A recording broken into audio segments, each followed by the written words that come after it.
All right, so today, everyone, we are going to talk about how to add or embed a video into your post on Padlet. So it's very, very similar to adding a picture. So if you can see here, if you watched my last video on how to add a picture, I added on a little bit for this in terms of the text here, just to clarify, because I'm going to be adding in a video. So if you can see, it's already typed, so you're going to have to click on the box to edit it. Click on the little pencil. And then, so if you can see, I added in the scene below depicts Piggy at a meeting. He is very adamant about following the rules of the group and always tries to enforce order. So you're going to click on the same thing you clicked on in order to get the picture. So that is Google. So it'll bring it up on the side. So again, we have Piggy. We want to clarify in the Lord of the Flies.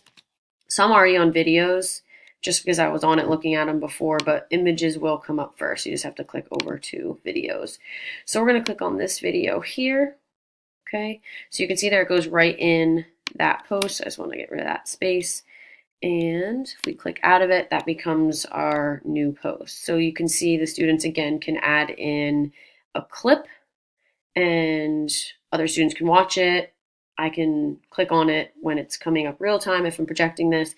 But if you click on the start button, it will start your video for you. So the kids can either watch it like that or they can open it bigger there. So you can see it actually really plays. So that is how you add in a video, very similar to adding in a picture.